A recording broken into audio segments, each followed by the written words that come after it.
So the world around us is changing a lot faster than what we think.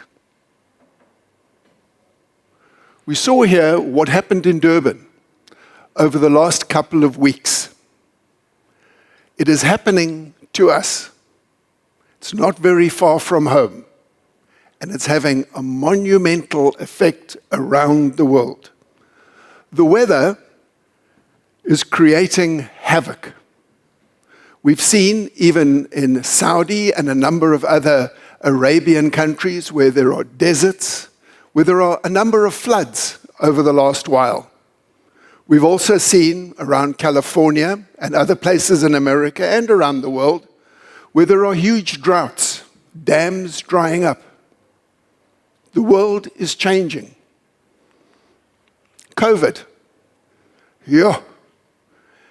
We haven't experienced anything like this in my life. The guys tell me that, what was this other flu that they had? Spanish flu, that killed off all of these people. And this, the COVID, is not necessarily on exactly the same level, but the fear was that it could be. So COVID was an accelerator for change. It changed many things around us. Many things in good ways. Well, most of us learned how to work from home. Some of us really became IT boffins and could figure out very quickly how the things worked. Online shopping. Yeah. My wife hated computers. 5 years ago, she had a secretary, printed out all her emails. And then she would write the response, give it back to the secretary, and that's how she did it. Today, she operates her own laptop. She runs a number of our businesses. She does all the accounts. She does all the marketing for her own business, all electronically. And she does all the shopping online. She says she gets through so much more work. And that's the one thing that COVID has really done for us. I think it's taught us about productivity. Every single one of us. Many people that I speak to tell me about how much more work they are getting through because they're able to sit at home, work, and get going, have virtual meetings, because this is the way that it's done. And in the same light as this, there are many other positive things that COVID has had, but it's had a number of negative things. Whoops. Okay, there we go. So, a massive impact on imports and exports. What we saw was a world slowdown in terms of moving of all the shipping containers. And then we had all the containers stuck in the wrong place. Who can remember when the people, I think the Chinese were paid to take the oil off the ship, off the tankers? They just had nowhere else to store the stuff. And then it went down, the price of oil went down to nearly zero. Massive, massive effect. And then the pendulum turned and it went up again. And now we're going up, and it's spiking. Again, it's a supply and demand issue. And as we have a look around, a number of the things that have changed in terms of consumption, shipping, and the likes. We have seen that we're in this massive pendulum that is swinging up and down, where oversupply, undersupply. And this problem is not about to go away. So I see a number of people here from the agriculture industry who have been very badly affected by this in South Africa, not able to get the exports out. Us, as an example, we had 3 different molds on ships. I think they were on the ships for about 4 months before they got to South Africa. At one point, they were offloaded in Las Palmas. So they offloaded all of the containers in Las Palmas because there was somebody else who was prepared to pay more to put their container onto the ship. So they offloaded our containers. Fortunately, it wasn't fresh fruit and vegetables. If it had been, you could imagine what the disaster there would have been. So COVID has had massive negative effects, especially in the supply chain. World debt. Never in our life have we seen so much money being printed. And it started in 1971 when Richard Nixon took the US dollar off the gold standard because they didn't have enough money or gold to pay their debtors. Then in 2008, we had the housing bubble in America, financial crisis. And again, what did the American government do? They came to the fore and they printed trillions of dollars just to save the American dollar and their economy. In 2019, they again printed trillions of dollars and gave it to the people and to the banks just to get the economy going or to keep it going. Now, we all know that you can't just keep on printing money. This party has to end somewhere. We saw what happened in Argentina. We saw what happened in Venezuela. And just to the north of us, we saw what happened to Zimbabwe. You can't just print money. At some stage, the chickens will come home to roost. We are seeing inflation climbing, and I don't purport to be a finance expert, and I'm sure Roelof will help us out there a bit later. But at some point, the chickens will come home to roost. Somebody has to pay for all of this printing of money. What does it mean? The world is changing. Now we see that there's an upgrade going from 5G to 4G. From 4 to 5G. So 5G is 10 times faster. One of my sons went to school with a guy that is currently a surgeon in England. The operations that he is conducting are all virtual. He does not conduct the operation on the patient.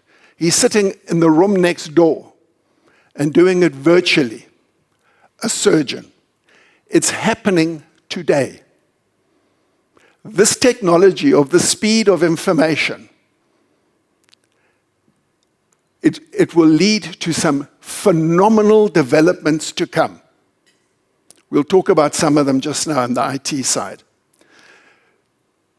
The speed with which we can correct cars when they go into self-driving, and a number of other things. The technology is here. The world is changing. The rate of change, if we just have a look at the Internet of Things, the graph is exponential. It means that in a specific period, when you move on to the next period of the same length, the change is double. So on the vertical axis, whoops.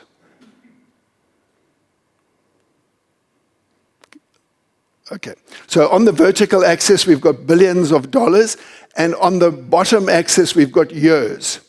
And you'll see that every year, the rate of change doubles. Similar a little bit to the Moore's law, where they talk about a space. So your cell phone is a good example of Moore's law. And in terms of the little space that you've got, the information that comes out of that space, or half of that space, the information is double that. So it is twice as big, the effect is twice as big as exponential change. The world is changing. So how does this affect us? It affects us in many, many different ways. So I've only mentioned a few.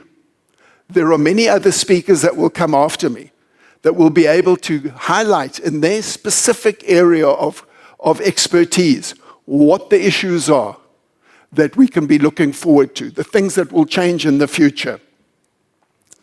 The one thing that I do know is that we have to adapt quickly. Those that do not adapt quickly, they will become like dinosaurs and you will become irrelevant. in your market. That is maybe the one thing that I'm the most concerned about, is that we are not keeping up with the rate of change. How does it apply to us? So plastic containers it's a relatively simple company. We take plastic raw material, we put it in a machine, and we get a product, of which you'll see many around here. We're into many different market spaces. We make bottling crates for AB InBev, for Heineken, for Distell, for Coca-Cola.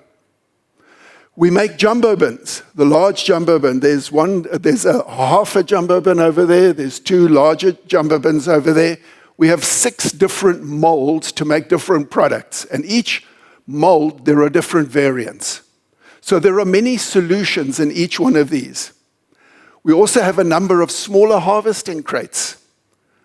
And then you'll see some of the white boxes over there and some of the white boxes down the bottom, which are in the lightweight category, which give specific characteristics that cannot be copied by something like corrugated. You'll see them on your table. I think the one on the table, is this the, Chris? Is this the berry crate, or is this? It's a punnet crate. So in the same category as this, we have a box for berries. We have another one for avocados, for a number of different products in the market, for mushrooms as well. And it's about protecting the product efficiently and making sure that the ventilation is suitable and that there is no vertical compression, or as little as possible. The other markets that we're into are retail folding boxes. So this is our latest product over here. And we make a number of systems for the retail industry. We are not the renters, we are the manufacturer. We don't purport to be a renter. Although we are into Internet of Things, where we RFID enable our products so that our customers can gather the data to be used in a positive way to run their business. We're into materials handling as well, where we make everything from pallets to back-of-store products. On the other side, there's chicken coops, the whole thing from the chicken industry. I see we've got Anil here today from, help me quickly, from Astral, sorry. Sorry, Anil. And we've done a lot of work with Astral to try and solve their problems in their industry and also to replace imports. There are many spaces that we're into. So what do we supply? We supply end-to-end solutions from a customer concept to doing the design, to doing the costings, all the way through to building the molds, machines, speccing the machines, and then sourcing the material and supply. To that end, we have 3 manufacturing factories in South Africa. We also have one dedicated recycling factory, in which last year we recycled over 6,000 tons of plastic for reuse. All of it was reused. So end-to-end supply around South Africa. So what we try and do, we try and have solutions that are smarter, sustainable solutions, something that's different. In every one of these spaces, we try and apply these 3 parameters. So in terms of smarter, one of the things that we do is we're working with the best of the people around the world in terms of technology partners. So the product that you have there is a mold. So it's a double output mold. So what we found is certain instances, not all instances, you can run a product double up, but then you've got to have very smart machine technology. And again, if you're going to be buying molds like this, you have to buy smarter machines, more efficient machines. So the machines that we buy today use less than half the power of what they did 10 years ago. less than half the power. Unfortunately, they cost double the price. But that's the way things will go, is that it depends what you want at the end of the day. And all of this technology has to be self-sustaining. So when we cycle some of these products, this punnet tray in front of you, that runs at about 12 seconds. Every 12 seconds, we make one of those. And it's all around the mold technology and the machine technology, neither of which are cheap. The thing is, if you want to be best in class, you've got to invest in the technology. The world is changing. It's about small incremental changes that have massive end of the day changes for us. So we're aligned to the best in the industry. Over there, you will see a plastic pallet. So we have the consultant that works for us in terms of plastic pallets is the ex-technical director for Cabka, the largest pallet producing company in the world. So he helped us design this product. It is, in his opinion, better than the latest one that they had designed at Cabka. And it's available in South Africa. There's a lot that's going to be happening with this technology. Also, Internet of Things, we'll talk about that as well in a moment. So with all of these things, if you have a look at the punnet tray, a lot of the people are trying to make this tray with old technology. It takes them close to a minute to make that product with a much smaller machine. So if you're comparing 12 seconds to a minute, it tells you a lot about how much capital you need, how much space you need, and how much management expertise you need to run the business. Again, we spoke about the avocado boxes, berry trays, and then the easy tray. We'll talk about that in a moment. And then we talk a lot about returnable transit packaging. So it's about getting the product back and keeping it in a closed-loop system. So in terms of smarter also, Internet of Things, RFID tracking, track and trace. So we've got active and passive tracking systems. We collect data and then transpose that into information. So one of the things that's changing with the plastic or with the pallet industry is that there are many dead legs. So when you go and collect a pallet, there's a dead leg. And then you bring it to your space. At the end of use, you've got to move it back. There's another dead leg. The way that we envisage things working in the future with a plastic pallet, they should have a tracking system that is active so that you can track where the product is at all times. And there is free issue amongst all customers.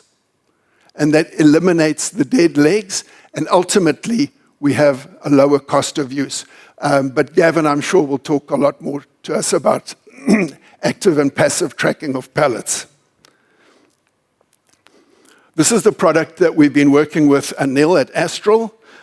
So traditionally, the box was 255 millimeters high. There were 4 layers on a stillage. And so we currently offer both the higher and the smaller one. As we know with chickens, they've become smaller and smaller before we eat them or harvest them. So what we've displayed here is a 25% increase in productivity just by changing the size. Obviously, there are some capital costs in terms of changing the stillages. Sustainable. I mentioned a little bit earlier that we have a recycling plant. So we recycle polypropylene and high density. We try and add value to our customers' issues by saying that when the product comes to the end of life, we will buy it back or we will get into a position of a service exchange. As I said, last year, just over 6,000 tons, and we've built a purpose-built factory for this. So it is about recycle, reduce, and reuse. Again, sustainable, the reuse, the smaller, lightweight products that we've been talking about. So some of the solutions, so if you have a look at over time, things develop, things change. So we've gone from a normal rigid box to a stack nest where they rotate 180 degrees and then they stack into each other. But you lose something like 20% of the volume just by doing that. The next stage was we went to a super nest where the nesting is very, very good. But again, one loses a lot of volume on the side. The next one was a small folding crate with friction lock. What they found was that the friction lock uncouples many times, and it damages the product in that specific crate and often the whole pallet. The latest solution that we do have is a small folding crate with active lock mechanism and low fold down. So for return logistics, that's what you got. This is best in class and on a par with IFCO. IFCO have, I think it's something like 2 billion of these crates around the world. So this is what we're bringing to South Africa. Let me just go back. So the other thing is that we're also doing a lot of other work in this space with a folding technology for textile boxes and then industrial applications as well for the automotive industry. The other product is the multi-tank, which is the product down here. Also for return logistics, where you don't buy one-way packaging, it is reusable. So another business we have is in the export of fresh fruit and vegetables, where we work with the local growers, where we give them or rent to them one of the bulk bins. They ship the product to Europe. When it gets into Europe, we collect the product again and we on-sell it. And we have a fully dedicated sales team doing that. One of the other solutions that we've got that's not on here is we're building an automated warehouse in Johannesburg to carry over 11,000 pallets. So the cost of it is over 100 million rand. And initially, the board said, "You're crazy. Why do you want to build this thing?" When we went through the reasoning around how much space we use, how many extra management we need to run another factory, because you can't put 15 machines into a factory with that kind of warehousing space. We would have needed another 2 factories, the same size. So in terms of capital efficiency, it ticks the box. Also, one of the things that all of us have come up against is accuracy of information. Every time a human being touches something, there's a chance of something going wrong. And we experience this firsthand. So in an attempt to try and automate the whole system, we're looking at automating the warehousing. So what I'd like to leave you with are just some issues around the conclusion. So this is about war. Everybody is trying to take away from us what we've got. Each one of us is in a specific space. It is about what are you doing that will put you ahead of everybody else? Or how are you taking advantage of the change of things that are happening around us? We have to adapt. Those that don't adapt, we will die. Let me see if I can get this thing. Pilots directed almost 3,000 precision strikes last year. We're super proud of it. It allows you to separate the bad guys from the good. It's a big deal. But we have something much bigger. Your kids probably have one of these, right? Not quite. Its processor can react 100 times faster than a human. And just like your phones and social media apps, it does facial recognition. Inside here is 3 grams of shaped explosive.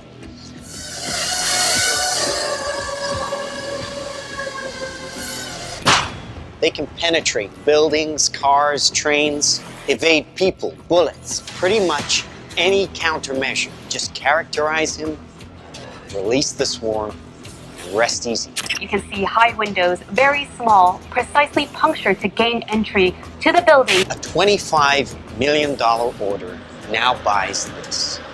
Enough to kill half a city. Legislation would be useless against the so-called slaughter bots. As to stay away from crowds. We are thinking big. They cannot be stopped.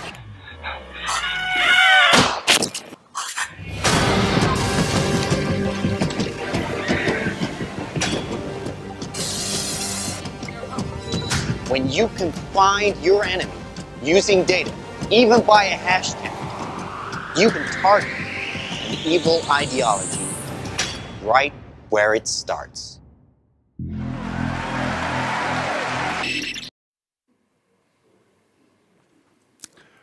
So thank you for attending. Thank you for being here. We appreciate everybody that's gone to the trouble to be here.